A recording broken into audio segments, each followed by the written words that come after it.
بسم اللہ الرحمن الرحیم۔ السلام علیکم۔ ابتدا رب العزت کے نام سے جس نے جان دی، جہان دیا، اور درود و سلام محمد و آل محمد پر۔ آئین کے ساتھ ناصر نقوی حاضر خدمت ہے۔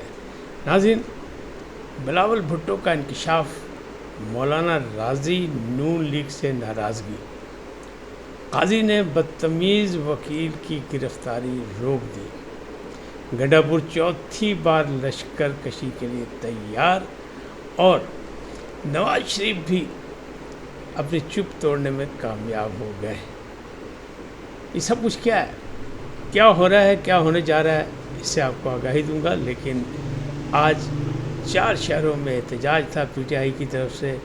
بانی کپتان نے، بانی چیئرمین نے یہ کہا تھا کہ آج احتجاج کیا جائے، تو احتجاج ہوا۔ کیسا ہوا؟ بہت زیادہ کامیاب نہیں کہہ سکتے، لیکن جو وہ چاہتے تھے چھوٹا موٹا کام ہوا، چاند ماری ہوئی، راستے بند کیے گئے، سب کچھ ہوا۔ اس سے بھی آپ کو آگاہی دیتا ہوں۔ لیکن پہلے آپ سے گزارش، آئین کو سبسکرائب کریں، لائک کریں اور گھنٹی کا بٹن دبانا نہ بھولیں، بلکہ اپنی قیمتی رائے کا اظہار بھی کریں۔ جی ناظرین، پہلی بات، وہ جو احتجاج تھا، تو پہلے تو میں نے آپ کو کہا تھا ملتان کا کینسل کر دیا، 3 جگہ احتجاج ہوا، وہاں رکاوٹیں کھڑی کی گئیں، فورسز کو تیار رکھا گیا تاکہ کوئی ناخوشگوار واقعہ نہ ہو۔ کوئی بڑا واقعہ نہیں ہوا، لیکن جھڑپیں بھی ہوئیں، پکڑ دھکڑ بھی ہوئی، اور بعد میں ان کی رہائی بھی ہوئی۔ بہرحال مطلب یہ اگر بار بار ہوگا تو سمجھ لیں یہ کام بھی روٹین میں آ جائے گا۔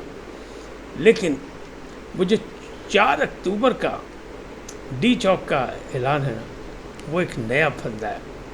اس کے بارے میں بھی پالیسی بنا لی گئی کہ ایسا نہیں کرنے دیا جائے گا۔ کیوں کہ شنگھائی تعاون کانفرنس، جس کا میں نے پہلے بھی ذکر کیا تھا کہ وہ 12 سے زیادہ سربراہ آ رہے ہیں، اور مبصرین اور باقی لوگوں کی وزارت خارجہ کے جو عہدیداران یا وفد کی بات کریں تو تقریباً 30-35 افراد اعلیٰ شخصیات جو ہیں اسلام آباد آئیں گی۔ ایک بہت بڑا ایونٹ ہے جس میں چین بھی ہے، رشیا بھی ہے، اور باقی اسلامی ریاستیں بھی ہیں، بہت سے لوگ ہیں۔ تو اب اس موقع پہ کیا انریسٹ حکومت کو سمجھ آئے گی، پسند آئے گا؟ لیکن عمران خان نے جان کے یہ موقع کیا، 2014 میں بھی کیا تھا۔ اس وقت بھی سی پیک کا مسئلہ تھا، اور اپنے صدر آ رہے تھے چین کے پاکستان کا دورہ کرنے۔ اب بھی وہی ہوا، اسی طرح لگ رہا ہے کہ کوئی جان بوجھ کے ایسا کیا جا رہا ہے۔ لیکن بڑوں نے فیصلہ کر لیا کہ جناب معاملہ سیدھا کیا جائے گا۔ ملائیشیا کے وزیر اعظم آئے، وہ بھی انشاءاللہ سارے معاملات جو ہیں خوش اسلوبی سے طے ہوں گے، اور سارے چیز ہو جائے گی، اور سی پیک بھی چلے گا، اور یہ شنگھائی کانفرنس بھی باقاعدہ باعزت طریقے سے ہوگی۔ تو اس کے بارے میں کیا ہوگا؟ پھر انہوں نے انتظامات کر لیے کہ جناب پھر اسلام آباد کسی نے وڑن ہی نہیں دینا۔ تو ابھی تو 4 کا مسئلہ ہے نا، ڈی چوک کا، تو یہیں ابھی ثابت ہو جائے گا، تو آگے تو چل کے بڑی بات ہوئی۔ پھر 5 تاریخ کو انہیں لاہور آنا ہے۔ تو پنجاب پولیس نے بھی جناب پریکٹس شروع کر دی، نیٹ پریکٹس شروع۔ آئی جی صاحب نے کہا سب تیاری کرو کہ کس طرح مقابلہ کرنا ہے، کیا کرنا ہے، حکمت عملی کیا ہوگی، کیسے ہوگا، وہ بھی سلسلہ شروع ہو گیا۔ لیکن جو نواز شریف صاحب نے چپ توڑی ہے، وہ ایک تقریب میں بولے، اور بہت زوردار انداز میں بولے۔ یہ اپنا گھر اپنی چھت کے حوالے سے ایک فنکشن تھا، اس میں بولے، انہوں نے کہا جناب ماضی میں دیکھیں تو 5 ججز نے ایک منتخب حکومت کا خاتمہ کیا، لیکن بعد میں کسی نے بلینٹری اور کرپشن کا حساب کتاب نہیں لیا، اور نہ کسی کے پاس اس بات کا جواب ہے کہ ان سے حساب کون لے گا۔ انہوں نے کہا ججز ہوں یا جنرل ہوں، جنرل ظہیر الاسلام نے لندن پلان میں، جہاں عمران خان صاحب بھی گئے تھے، باقی بھی تھے، تو غیر جمہوری قوتوں کو کے اعلیٰ کار جو تھے وہ اب بے نقاب ہو چکے ہیں۔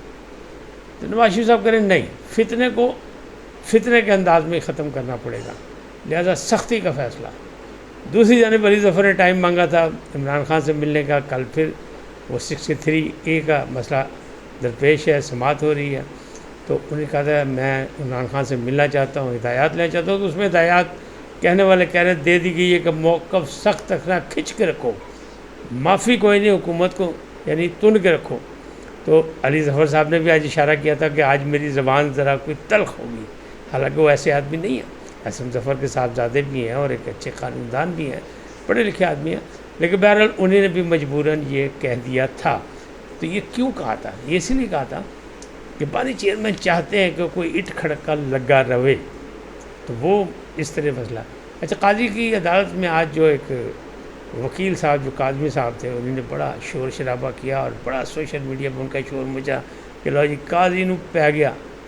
قاضی نے سب لوگوں کو مخاطب کر کہا، بار کونسل کو بھی مخاطب کر، دیکھا جناب یہ کیا ہو رہا ہے، کیا اس کی اجازت دی جا سکتی ہے؟ اور ان کو زبردستی جو سفید پوش اہلکار تھے ان کے ذریعے وہاں سے نکالا گیا تھا. لیکن بعد میں ان کے لیے اداروں نے گرفتاری کا فیصلہ کیا، تاہم قاضی نے روک دیا کہ گرفتار نہیں کرنا. لیکن خبر یہ ہے کہ نہ وہ ہائی کورٹ کے وکیل ہیں، انہیں ہائی کورٹ کا اور سپریم کورٹ کا وکیل ظاہر کیا تھا اپنے آپ کو، اور نہ ہی وہ سپریم کورٹ کے وکیل ہیں. وہ چھوٹی عدالتوں میں ابھی چھوٹے موٹے مقدمات دیکھتے ہیں، اور وہ ڈی جی بھی رہے ہیں اسلام آباد میں اتھارٹی کے، تو ماضی میں مطلب پی ٹی آئی کی حکومت میں، لہٰذا وہ اپنا نمک حلال کرنے کی کوشش کر رہے ہیں یہ لگ رہا ہے. اور انہوں نے دھمکی دی تھی کہ 500 وکیل باہر کھڑا ہے، کہ صاحب فیصلہ سوچ سمجھ کے کرنا، ساڑھے حق سے نہ کیتا تو پھر دیکھنا کی ہوئے گا. بہرحال قاضی نے صبر و تحمل سے وہ گزار دیا، اور دنیا نے دیکھا سوشل میڈیا پہ شور شرابہ ہوا لیکن کچھ نہیں. انہوں نے کہا نہیں ان کو گرفتار نہیں کرنا. اچھا گنڈا پور کو آواز دی تھی بانی چیئرمین کہ جناب اسلام آباد پہنچو اور ڈی چوک پہنچو، چاہے 2 دن لگ جائیں، کیونکہ انہیں پتہ بھائی لیٹ ہو جاتے ہیں. تو انہوں نے کہا جی 2 دن لگے 3 دن لگے پہنچو. تو اب یہ ایک مارکہ رائی 4تھی لشکر کشی کرنے لگے ہیں. 2-3 میں تو پسپائی اختیار کر خود یو ٹرن لے گئے، اور بعد میں کہہ دیا کہ جناب عمران خان نے کہا، جبکہ عمران خان ناراض، اور گوہر علی خان پر بھی وہ ناراض کیا، انہوں کاٹ دو کیا، یعنی اتنے سخت ناراض. لیکن گنڈا پور نے اپنی گیم پتہ نہیں لگنے دی، کیسی مل کے گیم پائی. اب دیکھیں 4تھی لشکر کشی ہوتی ہے تو اس کا کیا ہوتا ہے. بہرحال حکومت تیار ہے اور وہ یہ کرے. اب آتے ہیں بلاول بھٹو زرداری کی طرف. بلاول بھٹو زرداری نے اسلام آباد میں ملاقات کی جرنلسٹوں سے، سوشل میڈیا کے ورکر سے، تو ایک خصوصی ملاقات کی اور ان کی اپنی خواہش پوری. اس میں انہوں نے بہت سے انکشاف کیے اور سب نے کھنچ کے سوال کیے تھے، یعنی کوئی معافی نہیں دی. انہوں نے کہا جناب آپ یہ کیا کر رہے ہیں، آپ عدالتوں کا ستیہ ناش کرنے لگے. اور کہنے جناب یہ میثاق جمہوریت میں طے تھا کہ آئینی عدالتیں اور دنیا بھر میں 80 ممالک 80 سے زیادہ ممالک میں یہ موجود ہیں، اور عام لوگوں کو انسانی حقوق کے معاملات میں ان کو انصاف نہیں مل رہا، تو ان کے لیے طریقہ کار یہی ہے دنیا میں رائے جائے تو یہاں بھی ہو جائے کوئی نہیں. اور ہم کوئی پیرل نہیں لا رہے.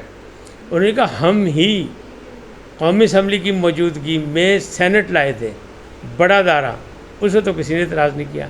اب کون سا بڑا ادارہ ہے، ہم کو اس کو مقابلے پہ نہیں لا رہے، ایک الگ عدالت بنا رہے.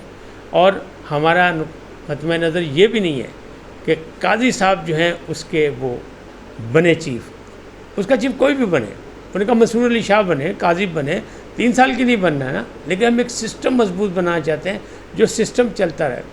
اب مبصرین یہی کہتے ہیں کہ جو چیزیں جو لوگ بناتے ہیں، جیسے نواز شریف نے ماضی میں انسداد دہشت گردی کی عدالت بنائی تھی تو بعد میں اسی میں پیش ہونا پڑا. تو یہ قانون جو بن رہے ہیں، جو چیزیں چینج ہو رہی ہیں، تبدیل ہو رہی ہیں، یہ کل انہی لوگوں کے گلے پڑیں گی. لیکن بلاول بھٹو کہتے ہیں کوئی فرق نہیں پڑتا، اگر سسٹم بن گیا اور چلتا رہا تو ٹھیک ہے. یہ کہتے ہیں یہ 15 سال لیٹ باری آئی ہے. اور پھر اس پر سوال ہوا کہ جناب یہ 25 اکتوبر سے پہلے کیوں، یہ تو قاضی کے لیے کیا جا رہا ہے. انہوں نے کہا قاضی کے لیے نہیں کر رہے. سپریم کورٹ کے 8 ججز نے جو ایک انہونی کی ایک فیصلہ کیا اکثریتی رائے سے، اس نے ہمیں ڈرا دیا، گھبرا دیا کہ اگر معاملات بدل گئے، حالات چینج ہو گئے تو پھر جناب ساری چیزیں پھر اگلے 15 سال لگ جائیں گے. لہٰذا ہم چاہتے ہیں اس سے پہلے ہو جائے. اور اگر اس سے پہلے نہ بھی ہو سکا تو وہ کہتے ہیں ہم نے بعد تھوڑی آنا، ہم اس کے بعد بھی اس کی جدوجہد کریں گے اور کریں گے. یہ ترامیم ہونی ہے، آئینی عدالت بننی ہے، سب کچھ ہونا ہے، اس لیے کہ اصلاحات کی ضرورت ہے اور ہمیشہ سے ہے. انہوں نے کہا 1996 کی بات کی. انہوں نے کہا 1996 میں میرے ماں باپ جو تھے وہ مقدمات لڑ رہے تھے ناجائز جو بنائے گئے تھے ان پہ، وہ وکیل کرتے تھے اچھے سے اچھا، اور نواز شریف پارٹی نون لیگ جو ہے وہ ان کو پھنسانے کے لیے وہ جج کر لیتی تھی. یعنی صاف انہوں نے کہا، انہوں نے کہا وہ تو جج کر لیتے تھے، ہم وکیل وہ جج، تو ہمارے کہاں سے پھر سزا ہم نے کاٹی، ہمارے باپ نے بھی کاٹی، ہماری ماں نے بھی کاٹی، سب کچھ ہوا.